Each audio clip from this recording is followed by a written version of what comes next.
produto no eixo exportador, não consegue ainda ser muito consumido. Ou seja, o hábito de se tomar café está se consolidando. Existe café no Primeiro Império? Existe, mas ele não tem condições de suportar economicamente o Brasil.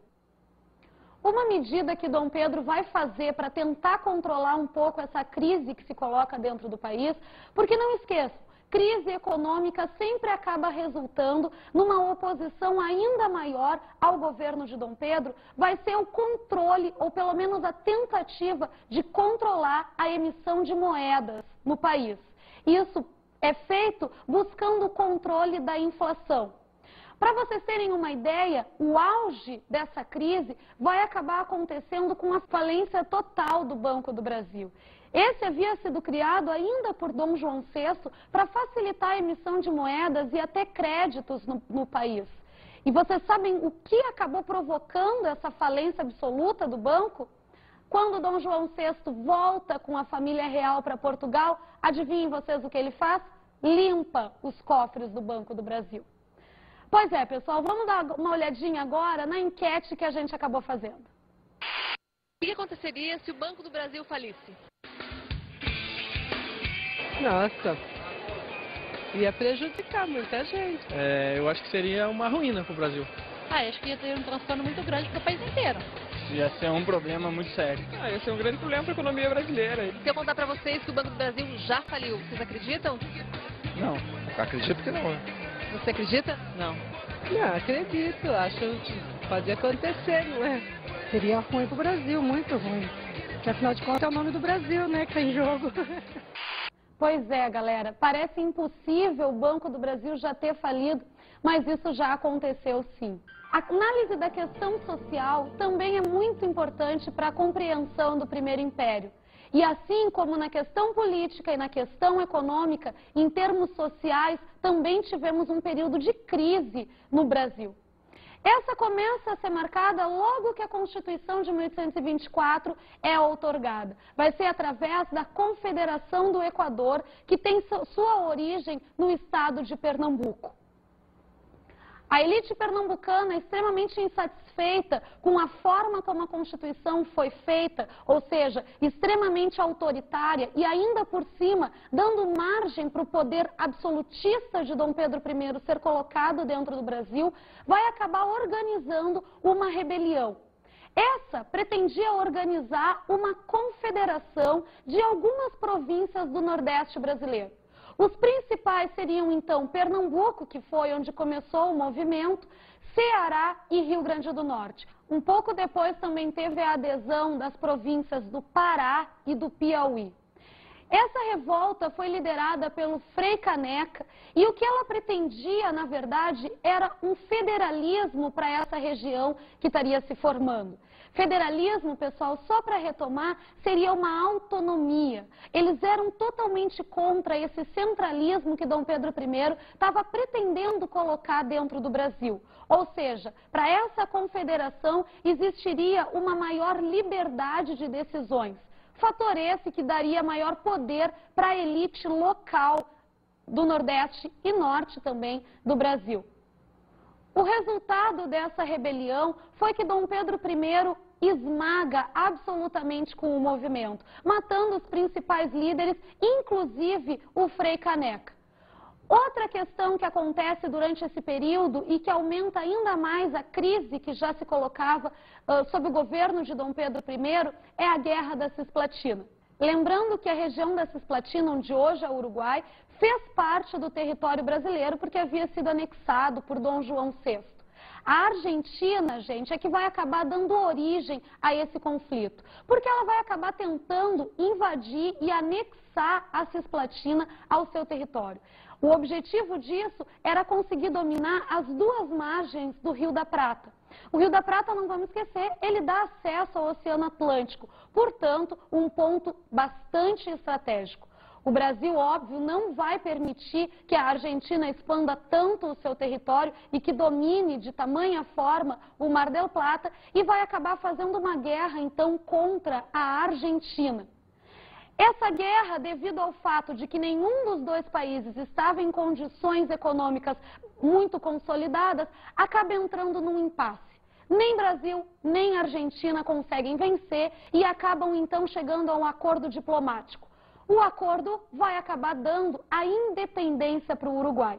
A partir do final da Guerra da Cisplatina, temos a formação da República Oriental do Uruguai. Ainda para finalizar essa questão social de crise dentro do Brasil, outro problema que surge é a crise sucessória em Portugal. Dom João VI vai acabar morrendo, deixando então aberto a sucessão ao trono português. Quem teria primeiramente direito a esse trono seria Dom Pedro I. Mas esse, obviamente, estava aqui no Brasil e não teria interesse direto em assumir o trono, pelo menos por enquanto. O que ele acaba fazendo, então, é dando esse direito para sua filha, Dona Maria da Glória. Mas essa, pessoal, tinha apenas 5 anos de idade, obviamente não poderia assumir o trono.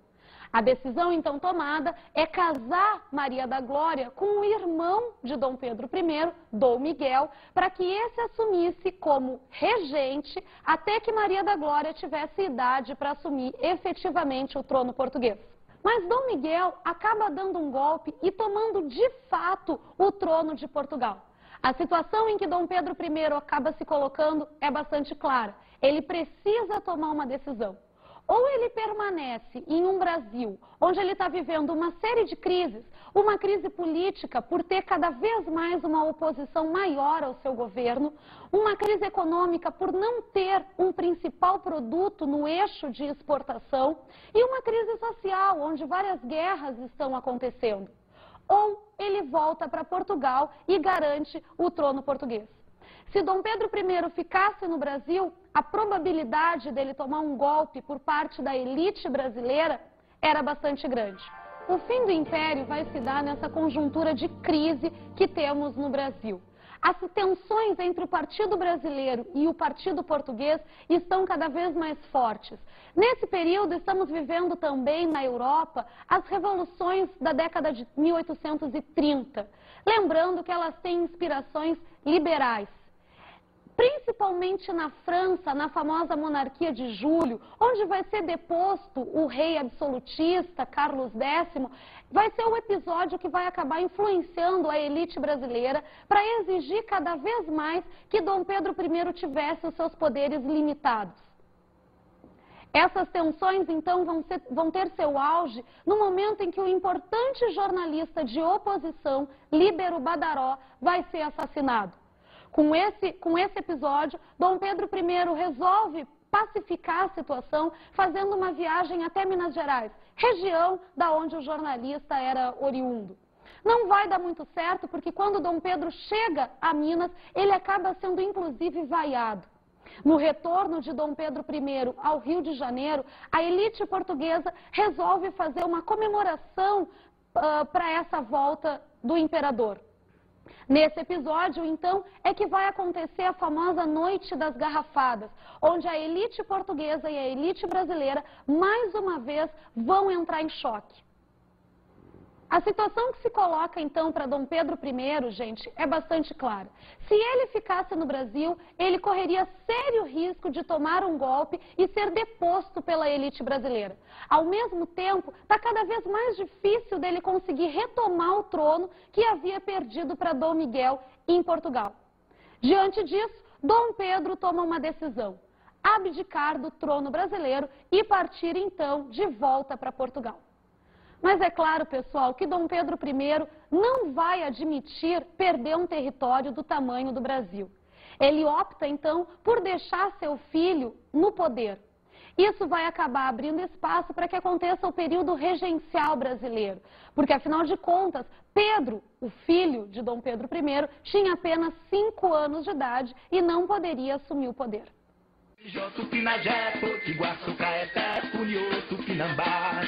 Mas de repente me acordei com a surpresa, uma esquadra portuguesa veio na praia atracar. Da grande nau, um branco de barba escura, vestindo uma armadura, me apontou pra me pegar. E assustado dei um pulo lá da rede, pressenti a fome e a sede, eu pensei vou me acabar.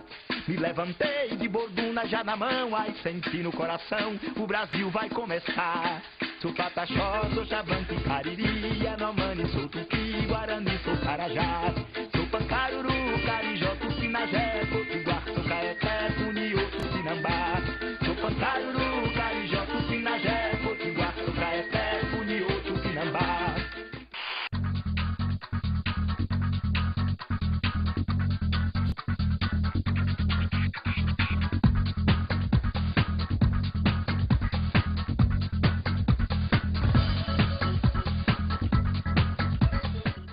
Bem, gente, a minha dica de estudos para a aula de hoje, para que vocês aprendam e aprofundem um pouco mais o tema sobre o Primeiro Império, é o livro chamado O Império do Brasil, dos autores Lúcia Maria Bastos Pereira das Neves e também de Humberto Fernandes Machado, da editora Nova Fronteira. Esse livro, pessoal, não é nem um pouco chato, tem uma linguagem super fácil e vai ser muito bom para vocês conseguirem analisar um pouco melhor esse período.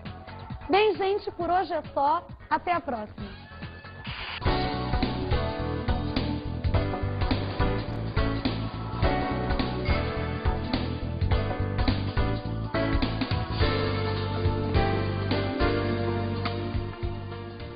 Na aula de hoje estudamos o primeiro reinado.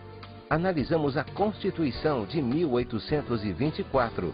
A Constituição de 1824 tem como principal característica a existência de 4 poderes: executivo, legislativo, judiciário e o poder moderador. Esse último era onde Dom Pedro I acabou conseguindo exercer o seu absolutismo dentro do Brasil. Observamos a questão econômica. A análise da questão econômica nos mostrou que durante o Primeiro Império o Brasil viveu um período de crise. Isso porque não tínhamos um principal produto no eixo exportador. Depois abordamos a questão social. A questão social é marcada por 3 principais fatores. A Confederação do Equador, que foi uma reação de algumas províncias do Nordeste brasileiro contra o absolutismo de Dom Pedro I. A Guerra da Cisplatina, que vai acabar dando a independência para o Uruguai. E a questão sucessória em Portugal, que vai acabar fazendo com que Dom Pedro I decida por abdicar o trono do Brasil. Bons estudos!